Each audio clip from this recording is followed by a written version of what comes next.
When someone is telling you a story, they hijack the personal narrator that lives inside your head. It's the closest we come to seeing through someone else's eyes. My name is Yass, and I'm here to tell you about my story and what I learned while taking my global citizenship course. I'm going to talk to you about 4 different sectors, which include global citizenship, education, environment, economy, and culture, and then get into some more functional topics, which include letter to the editor, field trips, and my action plan. My global citizen is Hazar Al-Mahaini. She's a Canadian pharmacist living in Montreal.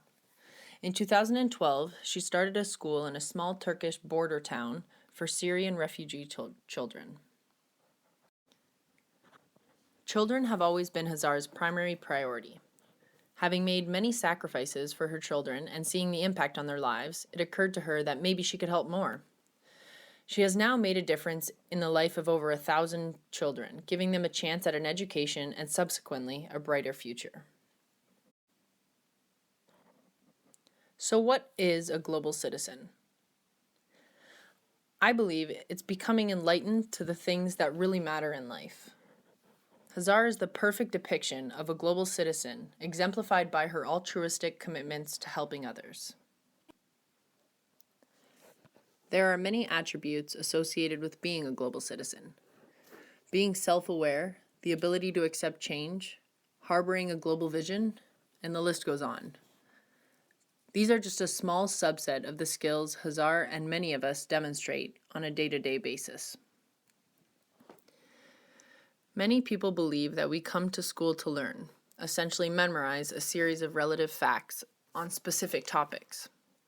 But in fact, we come to school, and if not should come to school, with the intent to learn how to learn, not what. To train the mind, not stuff it with stuff. It's unfortunate what a vast portion of our education system has been reduced to. Many people believe the fundamental issue with our education system is the inability for all to afford such a luxury. However, I'd argue that an even larger issue is the entire structure we've created, catering to a very specific intelligence type and neglecting the rest, leaving them discouraged along the wayside. Ignorance is bliss. All of us at one point or another have, whether knowingly or not, been subject to this phenomenon. We come face to face with so many issues and choose to only see the good, turning a blind eye to the bad versus making the decision to see the truth and be faced with the daunting choice of whether or not we're going to do something about it. What you see isn't always what you get. The mind has a funny way of catering to this bias as a way of self-preservation. The mind becomes desensitized to many things, a perfect example of how most of us completely ignore our individual footprint on the world, unconscious to how these cumulative footprints are literally destroying our very planet.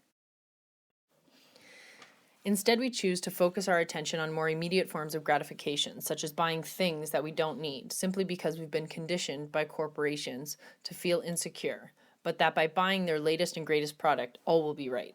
Having weight problems? Buy this Zap Fat pill and wow all your friends at your next party. We can't all keep ignoring the personal impact we have on the health of our planet.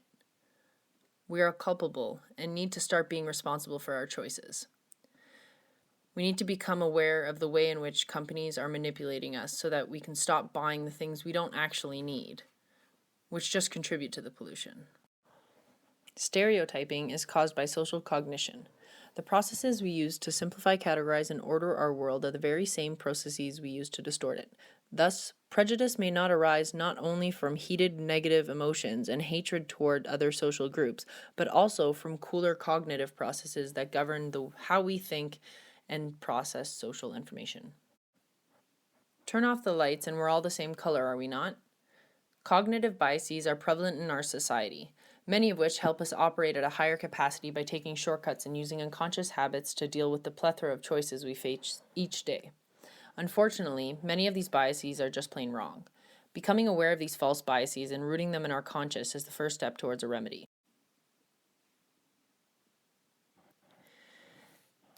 In my letter to the editor, I implored the importance of trees in our society and that we need to better protect our oxygen-providing friends.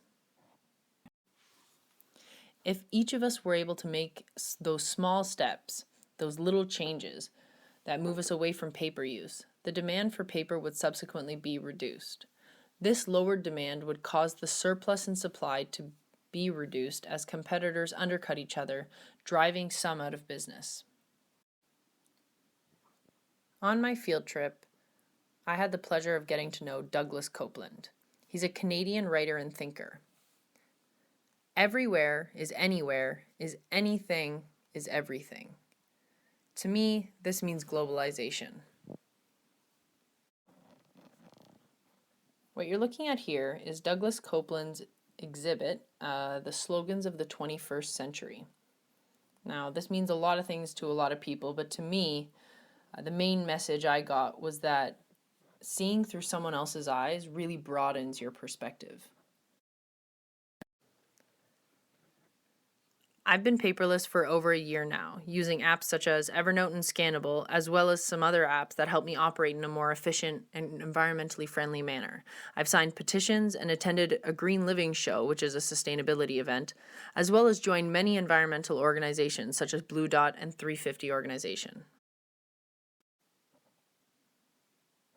When I read, I don't just consider what the author thinks, I consider what I think.